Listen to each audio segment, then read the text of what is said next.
இன்றைக்கி நம்ம இந்த வீடியோவில் என்ன பார்க்க போகிறோம் அப்படின்னா இண்டஸ்ட்ரியல் சூயிங் மிஷினுக்கு இண்டஸ்ட்ரியல் மிஷினில் எப்படி த்ரெட்டிங் பண்ணுறது அப்படிங்கிறது தான் நம்ம பார்க்க போகிறோம். என்னோடய ஸ்டூடெண்ட் புதுசாக ஃபேஷன் டிசைனிங்கில் ஜாயின் பண்ணவங்க, மேம் இண்டஸ்ட்ரியல் மிஷின் வந்து வாங்கியிருக்கிறேன் நீங்கள் சொன்ன மாதிரி. நான் வந்து எப்போவுமே என்னோடய ஸ்டூடெண்ட்டுக்கு ஜாக் அந்த மாதிரி மிஷின் தான் வாங்க சொல்லுவேன். ஜாக் தான் வாங்கணும் அப்படிங்கிறது கிடையாது, இண்டஸ்ட்ரியல் மிஷினாக வாங்கணும் அப்படிங்கிறத நான் வந்து சொல்லுவேன். இண்டஸ்ட்ரியல் மிஷின் அப்படிங்கும்போது நமக்கு சிங்கிள் ஃபுட்டர், அந்த ஜிப் வைக்கிறது அந்த மாதிரிலாம் நல்லாயிருக்கும். அது மாதிரி ஸ்டிச்சிங்கோட ஃபினிஷிங் வந்து ரொம்ப பர்ஃபெக்டாக இருக்கும், ரொம்ப ஸ்பீடாகவும் நம்மளால் சீக்கிரமாகவும் தைக்க முடியும். அது மாதிரி எவ்வளவு திக்காக நம்ம ஃபேப்ரிக் வச்சாலும் நல்லா ஃப்ளோவில் தைக்க முடியும். இதெல்லாம் வந்து சின்ன மிஷினில் தைக்கும்போது ட்ராபேக்காக இருக்கும். இப்போது அந்த பின்னாடி இருக்குது பார்த்திங்களா, உஷா அந்த மாதிரி மிஷின்லாம் நம்ம வச்சுருக்கோம் அப்படின்னா தைக்கிறதுக்கு கொஞ்சம் கஷ்டமாக இருக்கும். பட் முடியாது அப்படின்னு கிடையாது. நான் எப்போவுமே அதான் சொல்லுவேன், இந்த மிஷின் இருந்தால் தான் தைக்க முடியும் அப்படின்னு இல்லை. சின்ன மிஷின் வச்சுருந்தாலும் உங்களால் ஸ்டிச் பண்ண முடியும். ஏன்னா நான் வந்து ஒரு எக்ஸாம்பிளுக்கு ஃபேஷன் டிசைனிங் நான் கற்றுக்கிட்டதே வந்து சின்ன மிஷினில் தான் நான் வந்து கற்றுக்கிட்டேன். இண்டஸ்ட்ரியல் மிஷினில் நான் கற்றுக்கலை. பட் நான் ஆஃப்டர் தட் நான் ஒர்க்குக்கு போய் நான் ஒரு டீச்சராக ஒரு இன்ஸ்டியூட்டில் போயிட்டு அதுக்கப்புறம் தான் அங்கே மணி ஏர்ன் பண்ணிவிட்டு, அது கூட பத்தலை எனக்கு, கொஞ்சம் தான் சேலரி கொடுப்பாங்க, அதை வச்சுலாம் இந்த மிஷின் வாங்க முடியாது.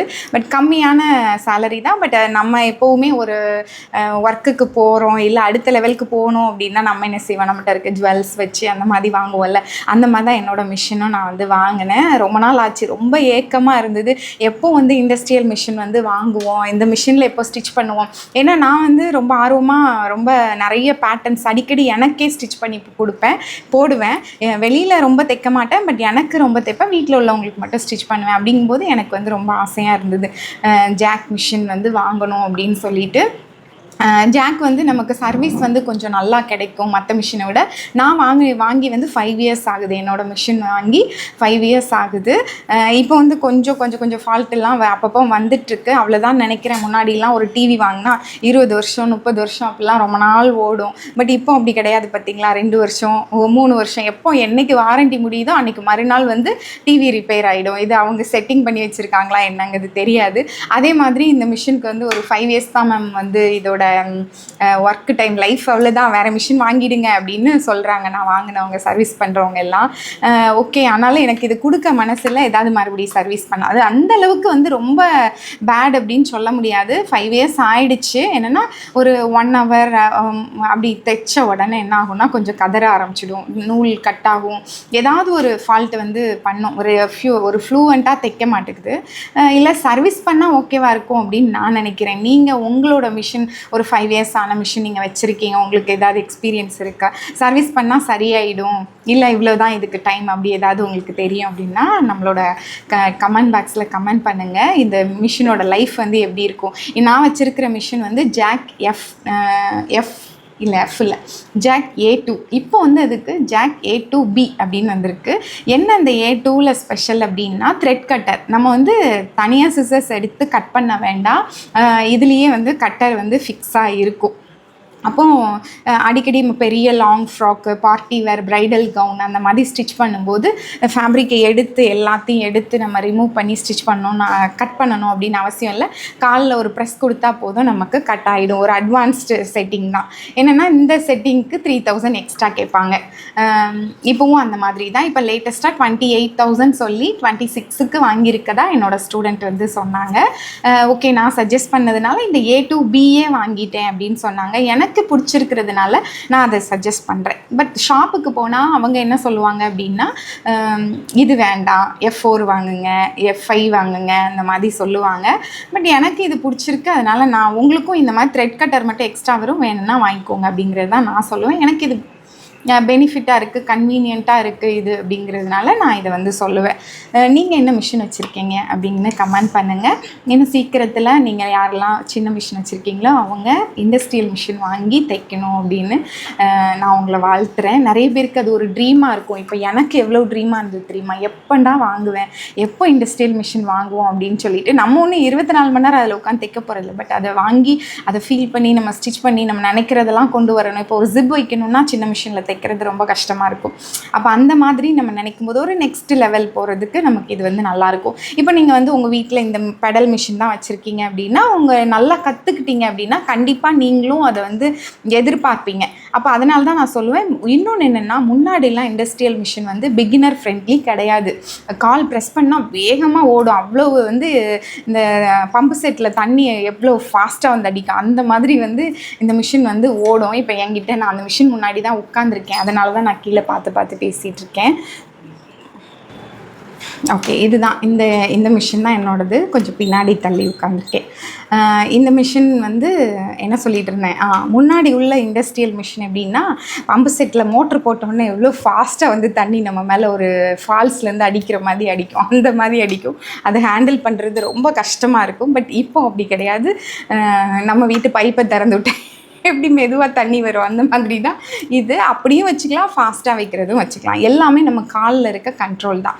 பிகினராக இருந்தாலும் அந்த ஸ்பீட் அட்ஜஸ்ட்மெண்ட் எல்லாமே இதில் இருக்கிறதுனால சூப்பராக நம்மளால் லேர்ன் பண்ணிக்க முடியும். பிகினர் ஃப்ரெண்ட்லி அப்படின்னு நான் இந்த மிஷினை சொல்லுவேன். பட் இப்போல்லாம் உஷா அந்த மாதிரி பெடல் மிஷின் மெரிட் அதிலெல்லாம் பண்ணுறோம் அப்படின்னா த்ரெட்டு சிக்கிக்கும். இப்போ வந்து நமக்கு பெடல் பண்ணவே தெரியாது புதுசாக இருக்கும்போது. அப்போ த்ரெட்டு வந்து சிக்கிக்கும். பின்னாடி பேக் போயிட்டோம் அப்படின்னா சிக்கி அந்த பாபின் கேஸ் இருக்குல்ல, அந்த கேஸ் இருக்கிற இடத்துக்குள்ளே போய் ஃபுல்லாக சுற்றிக்கும். ஒரு த்ரெட்டு சின்னதாக இருந்தால் கூட என்ன ஆகும் அப்படின்னா நம்மளுக்கு வந்து சுத்தாது. காலில் என்ன பண்ணாலும் சுத்தாது, கையில் பண்ணாலும் சுத்தாது. மொத்தமாக கழட்டி அது உள்ளே இருக்க அந்த சின்ன பீஸ் நூலை கட் பண்ணி எடுத்தால் மட்டும்தான், அந்த ரிமூவ் பண்ணி எடுத்தால் மட்டும்தான் நல்லா பாபின் கேஸை வந்து நல்லா சுற்றும். அது மட்டும் போதுமா? அதை சுற்றி முடித்தேன். நம்ம அதை ரிமூவ் பண்ணி கஷ்டப்பட்டு எல்லாம் செட் பண்ணி இப்போ வந்து பிகினராக இருக்கும்போது நமக்கு பண்ண தெரியாது. கண்டிப்பாக அதுக்கு வந்து ஒரு மெக்கானிக் தான் வரணும். மெக்கானிக் வந்து பார்த்து ஃபஸ்ட்டு எடுத்தோடனே சொல்லி தருவாங்களா, 2-3 நேரம் வந்ததுக்கப்புறம் தான் நம்மளே லேர்ன் பண்ணுவோம். என்னடா ஒரு நேரம் வந்தாலே 200, 300, சில நேரம் 500 அந்த மாதிரி வாங்குவாங்க. அப்போ அதுக்கப்புறம் தான் நம்ம என்ன செய்வோம், அப்போ இதை நம்மளே கற்றுக்கலாம் அப்படின்னு கற்றுப்போம். அதுக்கப்புறம் தான் ஒன்று ஒன்றா கழட்டி சர்வீஸ் பண்ணுறது. ஏன்னா சர்வீஸும் நம்மளே கொஞ்சம் நம்மளுக்கு முடிஞ்ச வரைக்கும் நம்மளே பண்ணிக்கணும். எல்லாத்துக்குமே வந்து ஒரு மெக்கானிக் கூப்பிட்டோம் அப்படின்னா திவாலாயிடும் நம்மளோட பட்ஜெட்டு. அதனால நம்மளே பண்ணிக்கிறது நல்லது. ஓகே, இன்றைக்கி நம்ம ஸ்டூடெண்ட் வந்து இந்த மிஷின் வாங்கியிருக்காங்க. இதோட த்ரெட்டிங் இப்போ வந்து நிறைய பார்த்தாங்க, ரெஃபரன்ஸ் பார்த்துருக்கேன். அப்புறம் வந்து ஷாப்பில் எனக்கு எக்ஸ்பிளைன் பண்ணினாங்க. ஆனாலும் எனக்கு சரியாக அண்டர்ஸ்டாண்ட் ஆகலை. கொஞ்சம் நீங்கள் எனக்கு சொல்லித்தாங்க, கைட் பண்ணுங்கள் அப்படின்னு சொன்னாங்க. அதனால தான் இன்றைக்கி வந்து நம்ம என்ன பண்ண போகிறோம், இதை கைட் பண்ண போகிறோம். அவங்களுக்கு கைட் பண்ணுறதோடு சேர்ந்து உங்களுக்கும் நான் வந்து சேர்ந்து கைட் பண்ண போகிறேன். ஏன்னா உங்களுக்கும் இந்த மிஷினோட த்ரெட்டிங் பற்றி தெரிஞ்சுக்கணும் அப்படின்னு இருக்கும்ல, அதனால் த்ரெட்டிங் பற்றி சொல்லி கொடுக்க போகிறேன். இதை பார்க்குற யாருக்காவது வந்து ஃபேஷன் டிசைனிங் பர்ஃபெக்டாக ஸ்டிச் பண்ணணும், உங்களுக்கு ஸ்டிச் பண்ணணும், இல்லைனா ஒரு ஷாப் வைக்கணும், அந்த மாதிரி ஏதாவது தாட் இருந்தது, லேர்னிங் பண்ணணும் அப்படின்னு நினச்சிங்கன்னா கண்டிப்பாக நம்மளோட இன்ஸ்டியூட்டில் ஃபேஷன் டிசைனிங், டெய்லரிங் கிளாஸ், இந்த மாதிரி நீங்கள் ப்ளவுஸு, குர்த்தி, கிட்ஸ் ட்ரெஸ் அது அப்படின்னு சொல்லி எந்த லெவலில் கற்றுக்கணும்னு நினச்சாலும் அதை நம்ம வந்து டீச் பண்ணிகிட்ருக்கோம். டைரக்ட் கிளாஸ் வந்து சென்னை சாலிகிராமத்தில் இருக்குது, நியர் வடபழனி, கோயம்பேடு, வலசரவாக்கம் இந்த ஏரியாவில் இருக்குது. அந்த ஏரியாவுக்கு பக்கத்தில் இருக்குது. நீங்கள் ஆன்லைனில் கற்றுக்கிறதா இருந்தால் நம்மளுடைய கோர்ஸ் எப்படி இருக்கும் அப்படின்னா, ஆன்லைன் ப்ரீ ரெக்கார்டிங் கிளாஸாக நம்ம ப்ரொவைட் பண்ணுறோம். அதனால் என்ன பெனிஃபிட் அப்படின்னு சொன்னால், ஆன்லைனில் கற்றுக்கும் பொழுது நம்ம ப்ரீ ரெக்கார்டிங் கிளாஸாக கொடுக்குறதுனால உங்களோட கம்ஃபர்டபுள் டைமுக்கு நீங்கள் லேர்ன் பண்ணிக்க முடியும். அது மட்டும் இல்லாமல் நீங்கள் வந்து ஒர்க்கிங் உமனாக இருக்கீங்க, இப்போ வந்து என்ன சொல்கிறது, நீங்கள் வந்து ஒரு டீச்சராக இருக்கீங்க, இல்லை ஐடி ப்ரொஃபஷ்னலாக இருக்கீங்க, ஏதோ ஒரு ஜாப் ஏதோ ஒர்க்குக்கு போயிட்டுருக்கீங்க. அது போனால் தான் நமக்கு நம்ம லைஃப் கொண்டு போக முடியும். வெறும் கிளாஸ் மட்டும் எனக்கு வர முடியாது அப்படின்னு சொல்கிறவங்க இருப்பீங்க.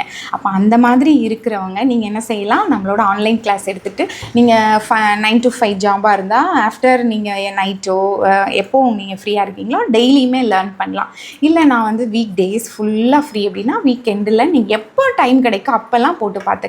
ஃபுல் அண்ட் ஃபுல் நான் உங்களுக்கு கைட் பண்ணுவேன். ஆன்லைனில் பண்ணும்போது ஒரு கிளாஸ் முடிச்சு அடுத்த கிளாஸ், அப்படி 6 மாதம் கோர்ஸாக இருந்தனாலும் 6 மாதம், சிலர் 6 மாதம் கோர்ஸே 1 வருஷமும் பண்ணுவாங்க. அப்படி இருந்தாலும் நான் அவங்கள கைட் பண்ணுவேன். ஒரு கிளாஸ் முடிஞ்சு தான் நான் அடுத்த கிளாஸை வந்து அவங்களுக்கு கொடுப்பேன். இப்போ ஆப் வந்து நம்ம வந்து போட்டிருக்கோம். ஆப் வந்து நீங்கள் செக் பண்ணி பாருங்கள். டவுன்லோடிங் லிங்க் கொடுக்குறேன், ஆப்போட லிங்க் கொடுக்குறேன், போய் டவுன்லோட் பண்ணி பாருங்கள். ஆப்பில் வந்து ஒர்க் ஷாப்ஸ் அவைலபிளாக இருக்குது. சிங்கிள் கிளாஸ் அந்த மாதிரி ஒரு கிளாஸ் கூட, பேண்ட்ஸு தனியாக, டாப் தனியாக, அனார்கலி இப்போ நான் போட்டிருக்கிற மாதிரி இந்த அனார்கலி ட்ரெஸ் இது, அப்புறம் அந்த பின்னாடி இருக்கிற இது வந்து ஹாஃப் ஸ்டாண்ட் காலர் அப்படின்னு, ஸ்லீவ் இன்னும் வைக்கல, டெமோ காட்டிட்டு அப்படியே நிற்கிது.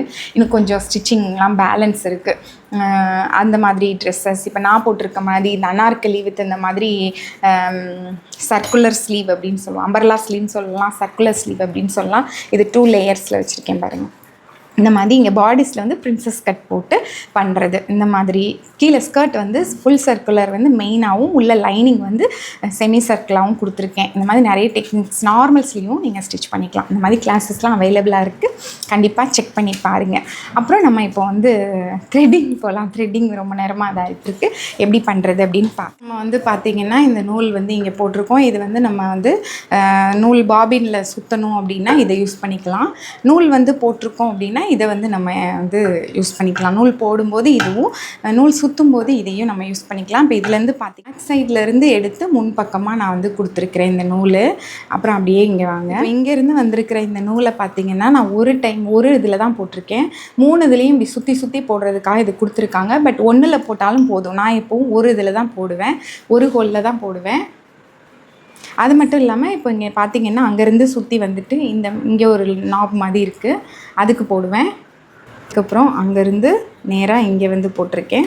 இப்போ இதுலேருந்து வந்ததுக்கப்புறம் இங்கேருந்து இந்த இதில் இப்படி போட்டுட்டு, இதுலேயும் டென்ஷன் தான், இது டைட்டு லூஸ் அந்த மாதிரி பண்ணிக்கலாம். நம்ம இழுக்கும்போது இதில் போட்டுட்டு அப்படியே நேராக வந்து இந்த ஹோலில் போடணும். இதில் போட்டிங்கன்னா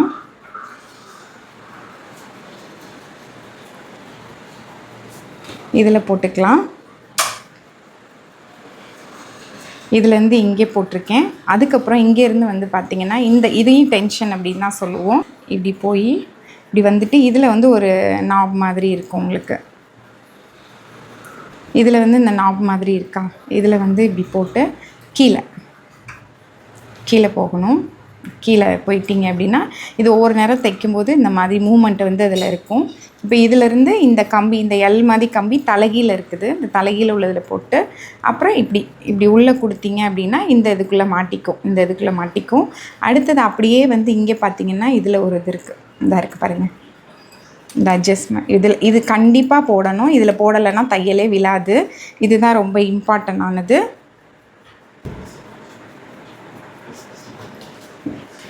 இதில் போட்டு இந்த பக்கமாக எடுத்துடுறேன். இப்போ இங்கே போட்டாச்சு. அடுத்தது அப்படியே இந்த பக்கம் இங்கே நூல் எடுத்தாச்சு. இதில் இங்கே பார்த்திங்கன்னா இதில் இப்படி போட்டுக்கிறேன், மறுபடியும் இதுலேயும் இப்படி போட்டுக்கிறேன். இந்த 2லேயும் போட்டுட்டு அப்படி கீழே ஒரு இது இருக்கும், ஒரு ரிங் மாதிரி இருக்கு பாருங்கள், இதுக்குள்ளே இந்த ரிங்குக்குள்ளே இது சும்மா அப்படி போடுறதுக்கு தான். அப்புறம் நூல் வந்து உங்கள் மிஷினில் வந்து போட்டுக்கலாம். அடுத்தது வந்து பாபினில் வந்து கீழே பாபின் கேஸ் வந்து எப்போவும் இண்டஸ்ட்ரியல் மிஷினுக்கு இந்த மாதிரி அலுமினிய பாபின் போடுங்க, இதுதான் நல்லது நமக்கு. இந்த மாதிரி போட்டுக்கிட்டிங்கன்னா இப்போ என்னென்னா இதை இழுக்கும்போது நீங்கள் நூலெலாம் போட்டதுக்கப்புறம் இதை இழுத்து பார்க்கணும். இது இழுத்து பார்க்கும்போது எவ்வளோ டைட் இருக்குது, ரொம்ப ஓவர் டைட் இருக்கா, ஒரு மீடியமான டைட் இருக்கான்னு பார்த்துக்கோங்க.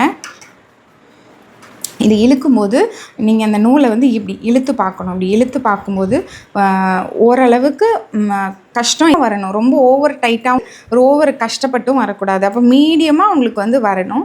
இந்த நூலும் அதே மாதிரி தான். இந்த நூல் எப்படி மீடியமாக வருதோ அதே மாதிரி இந்த பாபின் கேஸில் போட்டிருக்கிறதும் நீங்கள் இழுத்து பார்க்கும்போது மீடியமாக வரணும். ரொம்ப டைட்டாகவும் வரக்கூடாது, ரொம்ப லூஸாகவும் வரக்கூடாது. டைட்டாக வந்ததுனாலும் லூப் அடிக்கும், ரொம்ப லூஸாக இருந்ததுனாலும் இந்த ரெண்டும் இதுவும் இது இருக்குல்ல, இதுலேயும் நீங்கள் அட்ஜஸ்ட் பண்ணிக்கலாம், இங்கேயும் அட்ஜஸ்ட் பண்ணிக்கலாம். அதை தாண்டி இதுலேயும் உங்களுக்கு வந்து டைட்டு லூஸ் அந்த இது இருக்குது, இதெல்லாம் அட்ஜஸ்ட்மெண்ட்டு. இதை கூட்டி குறைச்சிங்க அப்படின்னா உங்களுக்கு வந்து பர்ஃபெக்டாக உங்களுக்கு வந்து இதாகும். ரொம்ப டைட் இல்லாமல் லூஸ் இல்லாமல் இழுத்து பார்த்தே நீங்கள் அதை வந்து நீங்கள் தெரிஞ்சுக்கலாம். அதே மாதிரி இந்த பாபின்லேயும் இது போடும்போது உங்கள் கையில் வந்து இந்த நாப் மாதிரி இருக்கும், இதை வந்து இப்படி பிடிச்சிக்கிட்டு போடுறதுக்கு ஈஸியாக இருக்கும். அதுக்கு தான் அதை கொடுத்துருக்குறாங்க. இந்த நாப் மாதிரி பிடிச்சிக்கிட்டு உள்ளே போட்டிங்கன்னா ஒரு கிளிக்குன்னு ஒரு சத்தம் வந்து உங்களுக்கு கேட்கும். இப்போ நூல் வந்து நான் போட்டுட்டேன், இங்கே நூல் போட்டேன், கீழேயும் பாபின் போட்டேன். இது வந்து ஒரு முறை உள்ளே போயிட்டு வெளியில் வர மாதிரி இழுத்திங்கன்னா இந்த நூல் வந்து கீழே இருக்க நூலை இழுத்துட்டு வந்துடும். இப்போ பார்த்திங்கன்னா 2 நூல். இப்போ வந்து இந்த நூலையும் இழுத்து பார்க்கணும், இந்த நூலையும் இழுத்து பார்க்கணும். 2ஓட ப்ரெஷரும் ஒரே மாதிரி வருதா அப்படிங்கிறத பார்த்துக்கோங்க. அப்படி பார்க்கும்போது உங்களுக்கு வந்து தெரியும். ரொம்ப டைட்டாக வந்ததுன்னா லூஸ் பண்ணிக்கோங்க, இங்கே டென்ஷனில் லூஸ் பண்ணுங்கள், கீழே பாபின் கேஸில் லூஸ் பண்ணுங்கள். இந்த மாதிரி தான் உங்களோட இதை பார்க்கணும். அது மாதிரி நீங்கள் போட்டிருக்க ஸ்டிச்சு கரெக்டாக அப்படிங்கிறத எப்படி பார்க்கணும் அப்படின்னா, எக்ஸாம்பிளுக்கு நான் ஒரு ட்ரெஸ்ஸோட ஸ்லீவ் கிட்ட ஒரு ட்ரெஸ்ஸு நீங்கள் போட்டிருக்க ஸ்டிச்சு கரெக்டாக எப்படின்னு பார்க்கணுன்னா நீங்கள் இந்த தையல் இருக்குது ஸ்டிச் இந்த இருக்குது பாருங்கள், இந்த ஸ்டிச்சை தொட்டு பார்த்தீங்கன்னா இந்த ஃபேப்ரிக்கை எப்படி ஃபீல் பண்ணுறீங்களோ அதே மாதிரி தான் இந்த த்ரெட்டிங்கும் ஃபீல் ஆகணும். இந்த த்ரெட்டு தனியாக உங்கள் கையில் வந்து தட்டுப்படுது, இந்த த்ரெட் இருக்கிறது தனியாக தெரியுது அப்படின்னா என்னென்னா அது வந்து சரியாக உங்களுக்கு செட் ஆகலை, பாபின் லூப்போ டைட்டோ ஆகுது அப்படின்னு அர்த்தம். அப்போ இந்த மாதிரி தொட்டு எந்த துணியில் இருந்தாலும் அது சாதாரண ஜார்ஜெட் மெட்டீரியலாக இருந்தாலும் சரி, லைனிங் மெட்டீரியலாக இருந்தாலும் சரி, க்ரேப்பாக இருந்தாலும் சரி, நீங்கள் தைக்கும்போது சரியாக அந்த ஸ்டிச்சு செட் ஆகிடுச்சு அப்படின்னா இதை இப்படி தொட்டு பார்த்தீங்கன்னா உங்களுக்கு தெரியும். தொட்டால் உங்களுக்கு ஃபீல் ஆகக்கூடாது, இந்த ஃபேப்ரிக் எப்படி இருக்கோ அப்படி தான் வந்து ஃபீல் ஆகும். இப்படி தான் இதையும் நீங்கள் வந்து செக் பண்ணிக்கணும். அப்புறம் வந்து இன்னொரு டிப் வந்து உங்களுக்கு சொல்லணும்னு நினச்சேன். இப்போ நூல் வந்து உங்களுக்கு காலி ஆகிட்டு இல்லை வேறு கலர் நூல் வந்து நீங்கள் யூஸ் பண்ணணும் அப்படின்னு நினச்சிங்கன்னா நான் என்ன செய்வேன் அப்படின்னா ஃபுல் த்ரெட்டையும் அவுத்துட்டு மறுபடியும் போட மாட்டேன். நமக்கு ஈஸியாக இருக்கிற மாதிரி என்ன பண்ணுவேன்னா இப்போ வந்து என்ன பண்ணுவேன், வேறு கலர் நூல் வந்து நான் யூஸ் பண்ணணும் அப்படின்னா இதை வந்து இந்த இடத்துல கட் பண்ணிவிட்டு அப்படியே இந்த இடத்துல என்ன பண்ணுவேன்னா இந்த 2 த்ரெட்டையும் அப்படியே முடிச்சு போட்டுடுவேன். முடிச்சு போட்டுட்டு நான் அப்படியே இழுத்தேன்னா அப்படியே உங்களுக்கு வந்து ஃபுல்லாக வந்துடும். அப்படி இழுக்கும் போது என்ன செய்வேன்னா இங்கே நீடில்லேருந்து எடுத்துடுவேன், நீடிலில் மட்டும் எடுத்துகிட்டு இங்கே பார்த்தோன்னா இங்கே இழுக்கிறேன். பார்த்தீங்கன்னா ஒரு இதுலையாக உங்களுக்கு தனியாக வரும். அப்படியே இந்த த்ரெட்டு வந்து தானாகவே உங்களுக்கு இப்படி வந்துடும். இங்கே வந்ததுக்கப்புறம் நான் என்ன பண்ணுவேன், இந்த த்ரெட்டை கட் பண்ணிவிட்டு இப்போ பார்த்திங்கன்னா இந்த த்ரெட்டு வந்து நமக்கு ஒன்றா போடாமல் இப்போ வந்து த்ரெட்டு கீழே வரைக்கும் வந்துருச்சு. இப்போ வந்து பிளாக் த்ரெட்டுக்கு நம்ம வந்து மாட்டியாச்சு. இந்த மாதிரி தான் என்னோடய த்ரெட்டிங் வந்து நான் மாற்றுவேன். இது என்னோடய ஸ்டூடெண்ட் வந்து பார்க்கும்போது என்ன சொல்லுவாங்கன்னா, நம்ம இதுவும் ஈஸியாக இருக்குது, இதெல்லாம் யூடியூப்பில் போடுங்க அப்படின்னு சொல்லுவாங்க. இந்த மாதிரி நம்ம ஸ்டிச் பண்ணும்போது ஒன்று நம்ம லேர்ன் பண்ணிவிட்டு இதை பண்ணுறது தான். ஓகே, இந்த வீடியோ வந்து உங்களுக்கு யூஸ்ஃபுல்லாக இருந்திருக்கும் அப்படின்னு நினைக்கிறேன். த்ரெட்டிங் கற்றுருப்பீங்க, புதுசாக ஒரு த்ரெட்டு மாற்றுறோம் அப்படின்னா என்னெல்லாம் ஃபாலோ பண்ணுவோம் அப்படிங்கிறத பார்த்துருப்பீங்க. இந்த மாதிரி இன்ஃபர்மேட்டிவாக ஏதாவது வீடியோ வேணும் ஸ்டிச்சிங் படி இல்லை கிளாஸஸ் பற்றி ஏதாவது டவுட் இருக்குது அப்படின்னா கமெண்ட் பண்ணுங்கள், உங்களுக்கு ரிப்ளை பண்ணுறேன். அது மட்டும் இல்லாமல் நம்மளோட இன்ஸ்டியூட்டோட இன்ஸ்டாகிராம் பேஜ் இருக்குது, இன்ஸ்டாகிராம் பேஜையும் ஃபாலோ பண்ணுங்கள், டெய்லி அப்டேட்ஸ் வரும். யூடியூப்லேயும் இப்போ டெய்லி நான் வந்து வீடியோ பண்ணலாம், சூயிங் ரிலேட்டடாக வீடியோ போடலாம் அப்படின்னு இருக்கேன். ஏற்கனவே நிறைய வீடியோஸ் வந்து கிளாஸஸே நான் எடுக்கிற கிளாஸை அப்படியே உங்களுக்கு நான் வந்து போட்டிருக்கேன், பாருங்கள். ஏதாவது கண்டிப்பாக அதிலிருந்து நீங்கள் ஏதாவது கற்றுக்க முடியும் யூடியூப்பில் போட்டிருந்த வீடியோவிலேருந்தும். ஆனால் பர்ஃபெக்டாக கற்றுக்கணும், ஒரு டீச்சரோட ஃபுல் கைடன்ஸோடு கற்றுக்கணும் அப்படின்னா நம்மளோட இன்ஸ்டியூட்டில் வந்து ஜாயின் பண்ணுங்கள். காண்டாக்ட் நம்பர் கொடுக்குறேன், அதில் காண்டாக்ட் பண்ணுங்கள், வாட்ஸ்அப் பண்ணுங்கள், டீட்டெயில் எல்லாம் ஷேர் பண்ணுறேன், என்னென்ன கிளாஸஸ் எடுக்கிறோம் அப்படிங்கிறதெல்லாம் உங்களுக்கு ஷேர் பண்ணுறேன். Thank you so much. நெக்ஸ்ட்டு ஒரு வீடியோவில் உங்களை பார்க்குறேன்.